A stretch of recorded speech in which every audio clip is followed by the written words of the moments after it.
Graças a Deus. Nós iremos então ler a palavra de Deus para prosseguirmos a mais uma ministração da carta do Apocalipse, ou as cartas do Apocalipse de Jesus, direcionadas para a igreja do Senhor Jesus. Então hoje nós vamos ler já a terceira carta desta série de 7 cartas. Então as cartas são direcionadas para a igreja, naquilo que devemos acatar para consertar, aquilo que estamos adequados e as recompensas que existem para os fiéis do Senhor. Então vamos ler em Apocalipse, que quer dizer revelação. Nós vamos ler Apocalipse 2, a partir do verso 12, que é a terceira carta à igreja de Pérgamo. A palavra Pérgamo quer dizer cidade enfeitada ou cidade idólatra, é o que quer dizer a palavra Pérgamo. Já lemos a carta à igreja de Esmirna. Esmirna quer dizer o local de amargura, de guerra, de quebrantamento. E já lemos a igreja, a carta à igreja de Éfeso, que o significado é o local de pessoas que usam da carnalidade, é o que quer dizer a palavra Éfeso. Então vamos ler a terceira carta. E ao anjo da igreja que está em Pérgamo escreve: isto diz aquele que tem a espada aguda de 2 fios: eu sei as tuas obras e onde habitas, que é onde está o trono de Satanás. E retens o meu nome, e não negaste a minha fé, ainda nos dias de Antipas, minha fiel testemunha, o qual foi morto entre vós, onde Satanás habita. Mais umas poucas de coisas tenho contra ti, porque tem lá os que seguem a doutrina de Balaão, o qual ensinava Balaque a lançar tropeços diante dos filhos de Israel, para que comessem dos sacrifícios da idolatria e se prostituíssem. Assim tens também os que seguem a doutrina dos nicolaítas, que eu aborreço. Arrependa-te, pois, quando não em breve virei a ti, e contra eles batalharei com a espada da minha boca. Quem tem ouvidos ouça que o Espírito diz às igrejas: ao que vencer, darei eu a comer do maná escondido, e dar-lhe-ei uma pedra branca, e na pedra um novo nome escrito, o qual ninguém conhece, senão aquele que o recebe. Vamos orar. Senhor meu Deus e Pai, em nome do nosso Senhor e Salvador Jesus Cristo, a Tua palavra, Senhor, foi lida para a sequência de mais uma campanha das cartas do Apocalipse de Jesus Cristo. E mais um dia desta semana, preparando para a Santa Ceia do Senhor. Meu Deus amado, Tu conheces o Teu povo, Tu conheces o coração de cada um, Tu sabe a vida de cada um, Tu conheces a todos nós antes mesmo de ter sido formado no ventre da nossa mãe. Tu conheces todas as coisas, e Tu quer orientar o Teu povo para a tão grande salvação, para ter vitória, para ter honra, para serem vitoriosos em todos os sentidos, Senhor, e que venhamos ter a visão clara de como proceder para o dia do Senhor, entendendo o que estas cartas nos dizem, porque elas foram direcionadas, ainda que de forma sucinta e resumida, para a igreja se alertar a todo tempo, para os dias do fim. Meu Deus amado, operai grandemente em mais esta reunião, para a honra e glória do nome santo do nosso Senhor e Salvador Jesus Cristo. Amém e graças a Deus. Vamos dar uma salva de palmas para louvar o santo nome de Jesus Cristo. Podeis assentar, irmãos e irmãs. Então nós já falamos da carta à igreja de Éfeso, que foi a primeira carta que Jesus declarou para João enviar a Éfeso. E o resumo da carta é que em Éfeso eles deveriam voltar para o primeiro amor em Cristo. Um cristão tem que todo dia estar no primeiro amor, senão ele não vai ter graça de Deus na sua vida. Então o primeiro amor é aquela pessoa que está sempre envolvida, emocionada, dedicada a Cristo. Quando há verdadeira conversão, há um verdadeiro amor que se desperta a Cristo. O exemplo é igual um casamento, a noiva e o noivo. Então a noiva faz de tudo para honrar o seu noivo, e o noivo sacrifica por ela, para ela estar alegre, e a noiva quer agradar o noivo. Então isso aí é que mantém o amor conjugal, trazendo para a igreja a mesma coisa.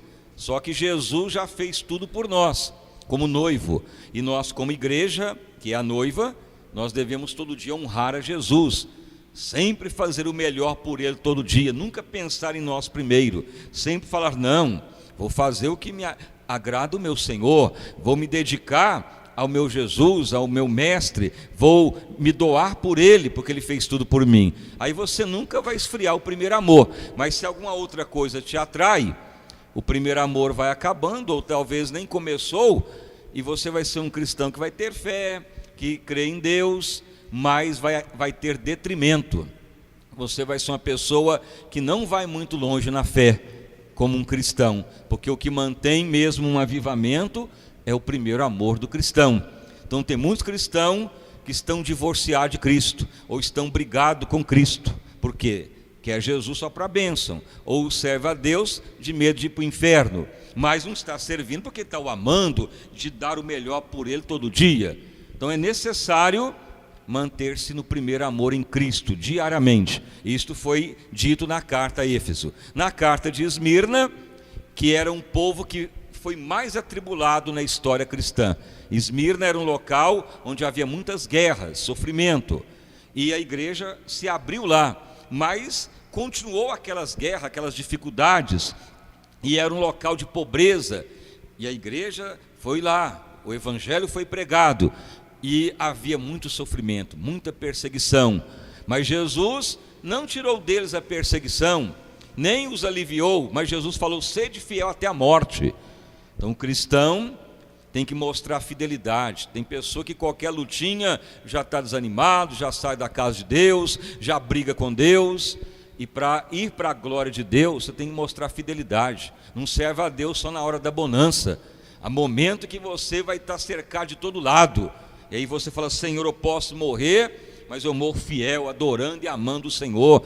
Veja o exemplo de Estevão, mesmo sendo apedrejado, ele estava pregando, falando de Cristo, e em primeiro amor, e foi fiel até a morte, e viu o céu se abrir. Então o cristão tem que ter esses princípios, senão não vai ser cristão. Pode ser religioso, pode falar que vem na igreja, mas Jesus mandou estas cartas para mostrar para a igreja, e quem cumprisse tinha galardão, coroa da vida, comer da árvore da vida, ser uma pessoa que não passaria pela segunda morte.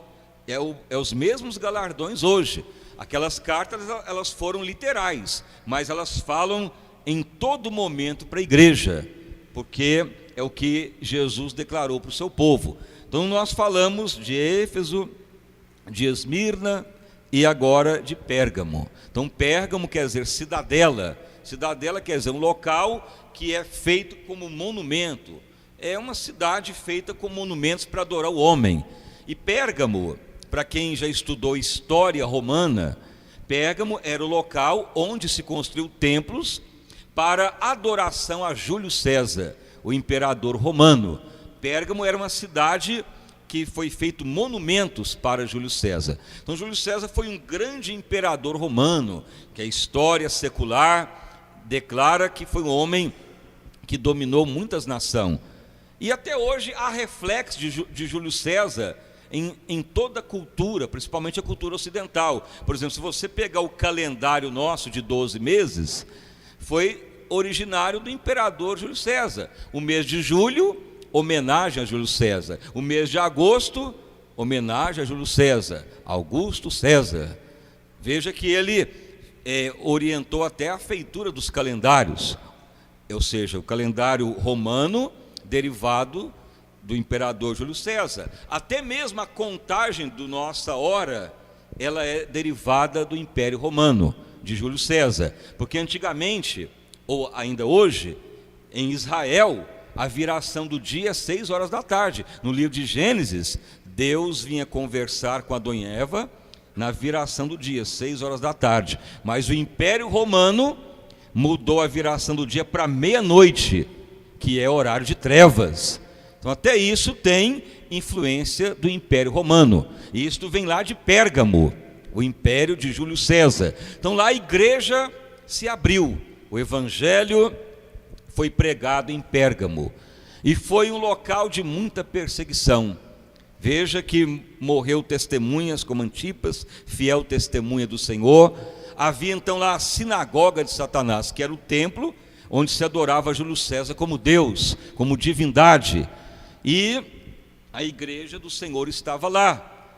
E veja bem que havia poucas coisas contra aquela igreja. Mas veja bem, o Senhor conhece as tuas obras e onde habitas, ou seja, porque lá era uma sinagoga mesmo de Satanás, a cidade de Pérgamo, adoração a um homem se dizendo Deus, e a religiosidade romana.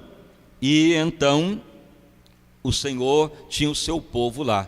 Mas alguns poucos cristãos ainda tinham alguns ranços malignos, que o Senhor fala, tenho poucas coisas ainda contra ti. Ainda estão com doutrinas de nicolaítas, como já foi falado em Éfeso.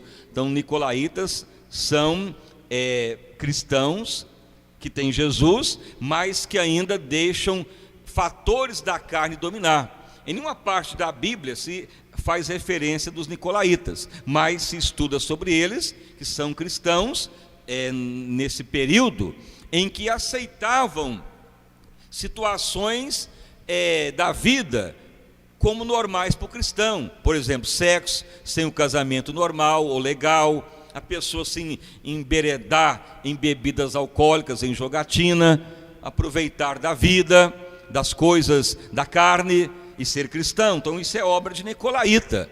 O cristão tem que manter a carne nas rédeas, na disciplina. Então veja que isso era uma condenação que Jesus também encontrou na igreja de Pérgamo. E também havia ali a doutrina de Balaão com Balaque. Se você quer mais saber da doutrina de Balaque e Balaão, está no livro de Números 31:16. Então Balaão era uma pessoa que era até profeta. E então ele encontrou Balaque, que era inimigo de Israel. Ele queria destruir Israel. Mas Balaão falou, contra esse povo não tem jeito não. A arma forjada não prevalecerá contra Israel. O próprio Balaão declarou isto.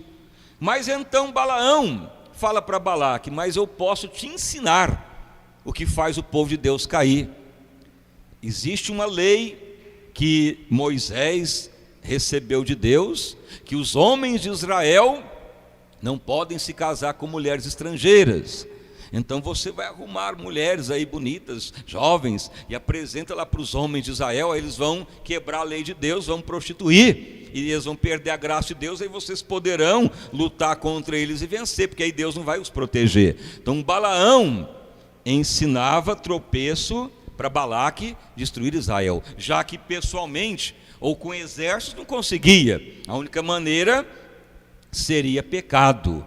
Então você deve estar atento a isto. Por quê? Porque muitas vezes na casa de Deus, ou pessoas que se dizem crentes, cristãos, que Balaão cria em Deus, mas ensinou a colocar tropeço para Israel.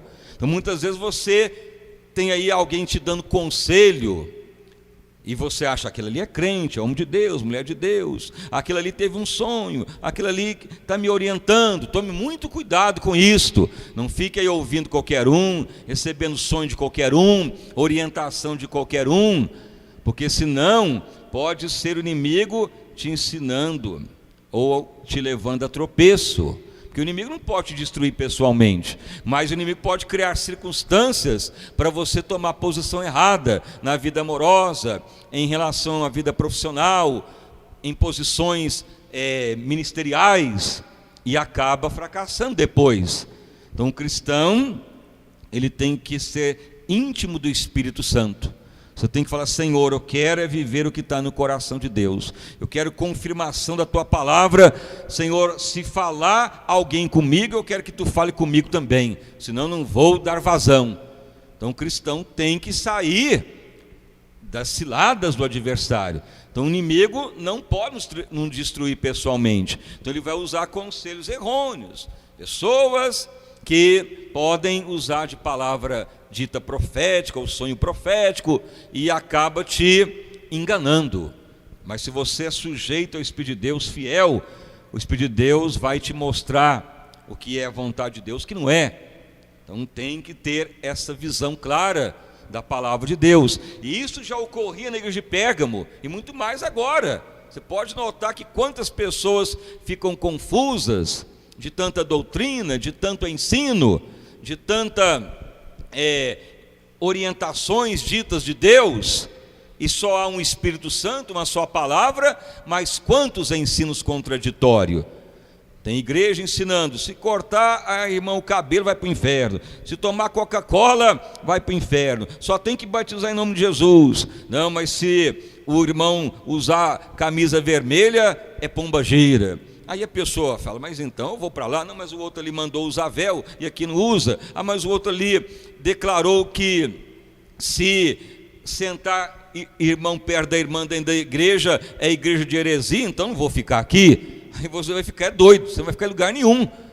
Então veja que há uma discrepância muito grande, e isto é doutrina de Balaão, querer ensinar tropeço do povo de Deus. Mas se o povo de Deus tiver o Espírito de Deus, vai ter a visão clara do que é a verdade de Deus, não será enganado, não vai ficar lubridiado.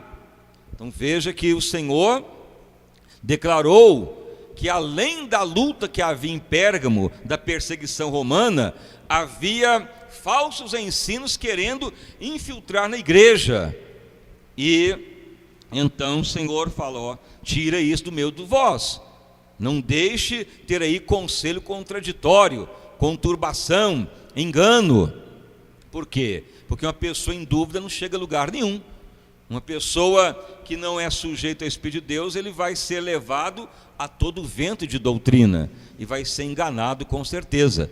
Uma pessoa que é enganado, o inimigo leva ele a práticas erradas e ele é presa do adversário. Ou seja, ele passa a conhecer o Evangelho, mas depois o inimigo arma uma cilada para ele, ele passa a ser um religioso, ou uma pessoa com dogmas doutrinário humano, ou coisas humanas, e anula a graça de Cristo, e acaba perecendo novamente.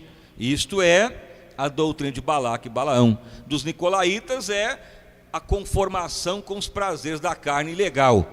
Então veja que Jesus vê o sofrimento de Pérgamo, da igreja, vê algumas situações de falsos enganos proféticos, e o Senhor então declara para eles continuarem mais ainda fiéis, fazer prova de Deus, não aceitar qualquer orientação. Você pode ler lá em Marcos 8:33, que quando Jesus ele declara que ele teria que morrer em Jerusalém, veja que se levanta Pedro e fala: não, Senhor, tem dó de ti, não vá lá não. Era até um conselho bom de Pedro, mas estava em confronto com o plano de Deus, estava em choque o que Pedro estava falando, e Jesus fala: para trás de mim, Satanás. Então veja bem que muitas vezes a pessoa pode estar com palavra boa, doce, um conselho que parece bom, mas pode ser engano de Satanás. Então é necessário estar sempre vivendo o projeto de Deus. Senhor, eu quero viver o que tu ordena. Então é a sujeição ao Espírito de Deus.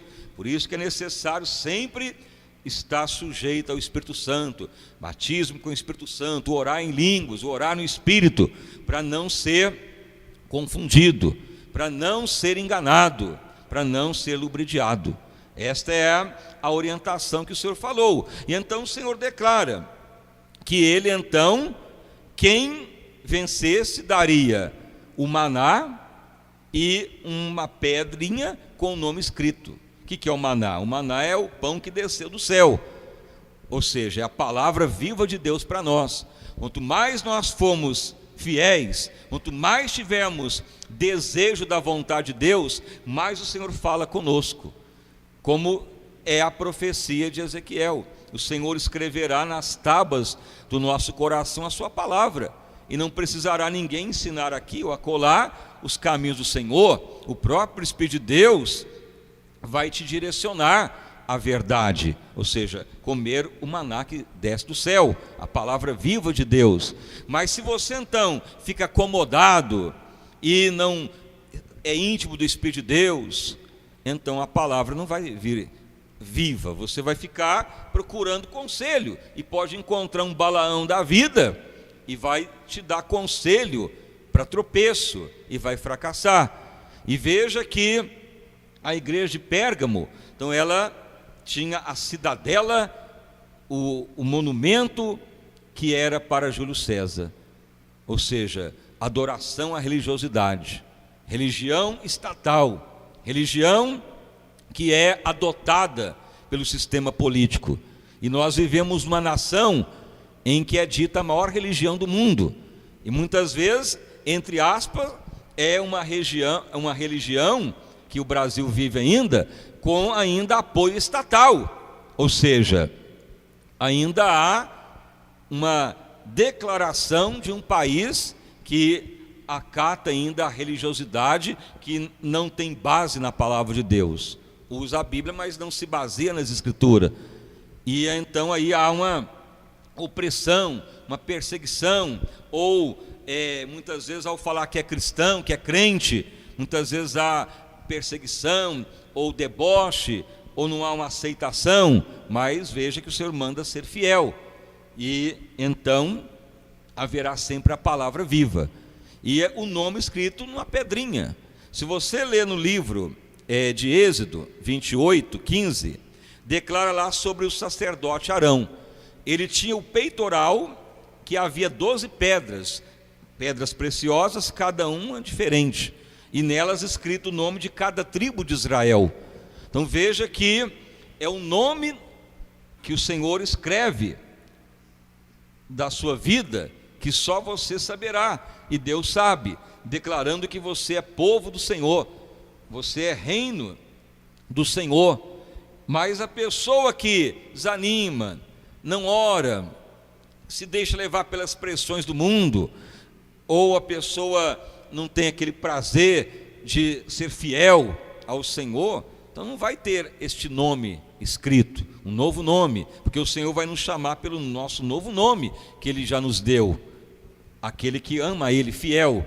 Então esta carta, ela tem algumas orientações de vencer tentações, lutas, perseguição, de vencer conselhos errados, ditos vindo de Deus, e declaração para intimidade com Deus, para ter o maná do céu, que é a palavra viva, e o seu nome ser escrito na pedra, que quer dizer, o Senhor te dá um novo nome, a qual Ele chamará para o seu reino. Então não tem, muitas vezes, desculpa para os cristãos que declarar a luta está grande. Se a luta está grande, mostre mais fidelidade. Não estou tendo bênção. Um dos sinais que a bênção diminui é porque você parou o primeiro amor com Cristo. Então sempre o Senhor mostra onde está a questão, porque não está tendo bênção, está regredindo, o inimigo está vencendo, justamente porque alguma coisa está falha. Então muitas vezes a pessoa prefere ficar atrás do profeta, dos sonhadores ou de conselheiros, do que se ajoelhar e ter comunhão com o Senhor e falar: Senhor, fale comigo. Se alguém te der um recado de Deus, é só para confirmar o que Deus já te falou. Deus não tem menino de recado para te dar recado, para te falar. No Velho Testamento tinha o profeta que falava para Israel, mas agora nós todos temos o Espírito Santo. Então na igreja de Pérgamo tinha essa deficiência, muitos não estavam mais em comunhão com o Espírito de Deus, e então passavam a ficar à mercê de conselheiros, que muitas vezes era para levar a tropeços doutrinários, engano, posições erradas. E isto é a deficiência até hoje. O cristão tem que pagar o preço diário, de orar, de falar: Senhor, fale comigo, me mostre, corrobore meu homem interior. Eu quero ter a visão clara da herança em Cristo, porque senão você vai ficar levado a todo o vento de doutrina, e qualquer conselho a pessoa vai aceitar. E muitas vezes a pessoa aceita o conselho porque pode ser um amigo, um conhecido, ou um crente de outra igreja, ou até na igreja, e a pessoa, ele então tem como parâmetro o exterior da pessoa. E o parâmetro do cristão, nós temos que ter a palavra dele. É lógico que quem é ungido de Deus tem caráter de Cristo, mas o parâmetro é o Espírito de Deus. Então, se você mesmo paga o preço, fala: Senhor, eu quero viver segundo o coração de Deus. E quando a pessoa está fazendo segundo o coração de Deus, haverá sempre harmonia com os que estão no Espírito, porque o Espírito de Deus não é de confusão. Veja bem, por que tem tantas doutrinas para todo lado? Tudo rebelião, tudo confusão. Por exemplo, você pode pegar aí um ministério que chama Igreja de Jesus dos Santos dos Últimos Dias, que veio dos Estados Unidos. Então esta igreja, ela passa mensagens na televisão. Como que ela surgiu? Através de Joseph Smith, que era da Igreja Batista Americana. Então ele era um homem casado e ele adulterou com mulheres e queria viver com várias mulheres, foi excluído da igreja. Ele falou: então vou abrir uma igreja para mim. E então ele vai para uma floresta e vai lá, e então ele tem uma visão de Marrone, ou seja, era um anjo que apareceu para ele e dá para ele uma nova Bíblia, a Bíblia dos Mormons, e tem no mundo inteiro a igreja. Surgiu de rebelião, de pecado, e muitas pessoas aceitam. Mas veja bem que por que vai ocorrendo tantas coisas, tantas confusão? Falta de orientação da palavra. Veja o testemunho de Jeová. Um americano ungido de Deus chamado Tyndale. Então ele queria ter a Bíblia traduzida para o inglês. Então ele tenta estudar o hebraico, o grego, e traduz para o inglês uma Bíblia, a Bíblia de Tyndale. E aí então, na hora que ele vai traduzir, por exemplo, cruz, ele põe estaca, cross. Aí depois os que vão sendo adeptos dele, ou seja, fiéis, falam: mas aqui não está escrito cruz, está escrito estaca. Aí já negam a cruz de Cristo e começa a pregar Cristo uma estaca. E vários entendimentos que Deus é só Jeová, não é o Pai, o Filho e o Espírito Santo, e vai virando então confusão, justamente porque falta de sujeição ao Espírito Santo. E aí vai surgindo tantas doutrinas para todo lado, heresias, confusão. Mas se as pessoas tivessem um pingo de bom senso, falam: não, vamos à fonte que é o Espírito de Deus. Porque crer nisto ou naquilo? Vamos invocar o Espírito do Deus vivo. Ele trará a revelação, a verdade, e mostrará o que é do Senhor. Mas o Espírito Santo não vai operar onde tem adultério, confusão, engano. Mas se a pessoa está em santidade, orando, o Espírito de Deus vai falar. E até hoje a Bíblia é real. Pode passar o céu e a terra, a palavra de Deus não passa. Tentam deturpá-la, interpretar erroneamente, mas existe só a interpretação da palavra de Deus. Então tantas doutrinas vão surgindo, tantas interpretações, mas o Senhor tem a sua igreja na terra. Mas no caso de Pérgamo, já estava ocorrendo isto: engano, conselho errado. E o Senhor falou: tenho contra ti que estão suportando isto, tire isso do meio de vós. Mantenha fidelidade ao meu espírito, não aceite a carnalidade, e então comerá do maná, ou seja, a palavra vai vir viva para vós, não haverá engano nenhum. Então só é enganado quem quer. Veja o romanismo no Brasil. Se os romanos pegassem a Bíblia, ia ler que não tem idolatria, iria ler que só Jesus é o único mediador, não é Maria, só lê a palavra, mas não querem, não sujeitam ao Espírito de Deus, preferem crer nos homens, na religiosidade, vai ficando tudo enganado, porque a estratégia do inimigo é não deixar as pessoas conhecer a verdade. Mas a pessoa que fala: Senhor, eu quero a verdade, Espírito de Deus me ilumina, e a pessoa então clama, ora, consagra a sua vida. Se a pessoa tiver fome e sede de Deus, ele vem falar. Se a pessoa fala: Senhor, me esclarece, me ilumina, me ajuda, não deixa eu ser confundido pela ciência, pelo mundo, pela filosofia, pela religião, o Espírito de Deus vai trazer a verdade para a pessoa, porque é o que a palavra diz. Mas devido ao mundo, às tribulação, às religião, às opressão, então a pessoa se acomoda, e tem pessoa que fala: não vou acreditar em nada.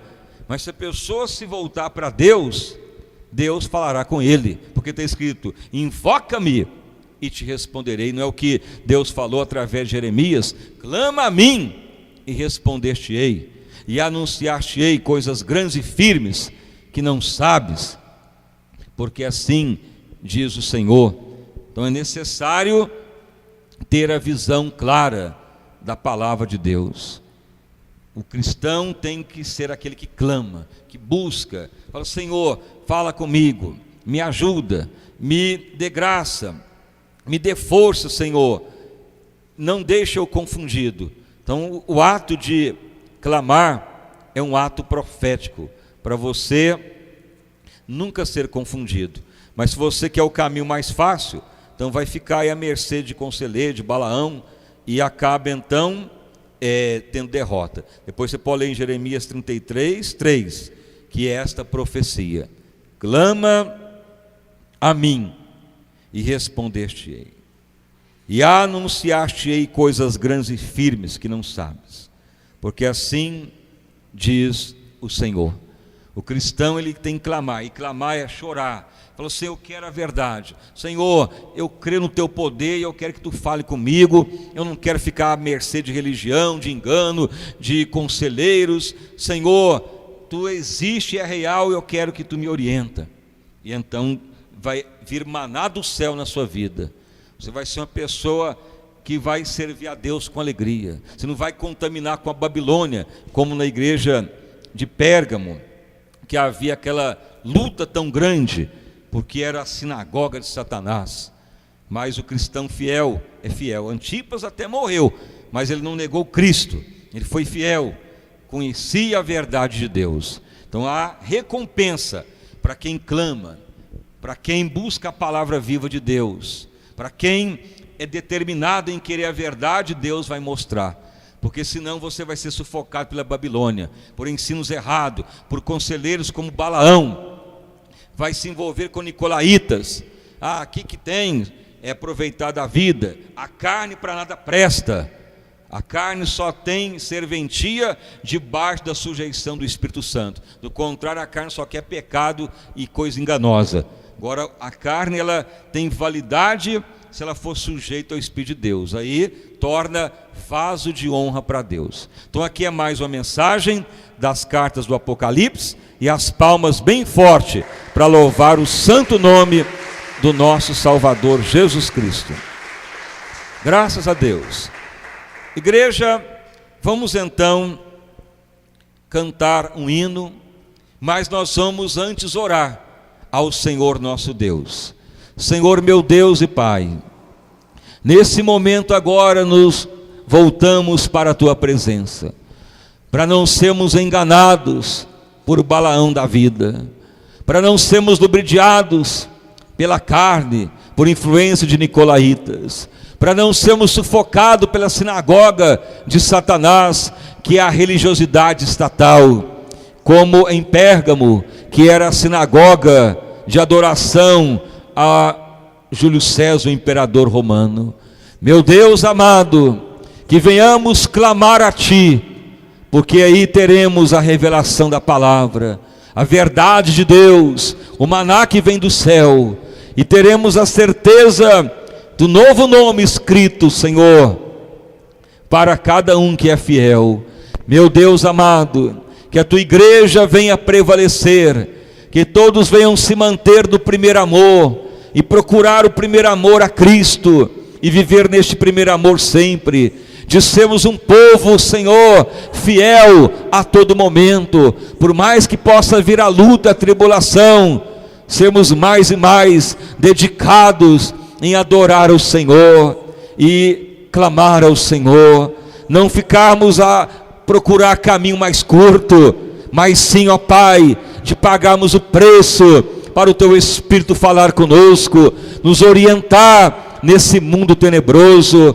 Meu Deus amado, quanta religiosidade, quanta doutrina enganosa, quanta opressão tem se levantado, deturpando a Tua palavra, mas Senhor, todos aqueles que se sujeitam ao Teu Espírito, jamais serão enganados, jamais serão derrotados. Pai amado, opere grandemente sobre todos nesta noite, iluminando, fortalecendo, aperfeiçoando e fundamentando. Senhor amado, opere grandemente em mais uma semana, preparando para a Santa Ceia domingo, ó Pai, uma igreja que tenha ouvidos para ouvir o que o Espírito Santo diz, um povo fiel, um povo de genuíno arrependimento e sincero ao Senhor. Confirmo a Deus abundante graça a todos, para a honra e glória do nosso Senhor e Salvador Jesus Cristo. Amém. E graças a Deus, vamos dar uma salva de palmas para louvar o santo nome do Senhor Jesus Cristo. Graças a Deus.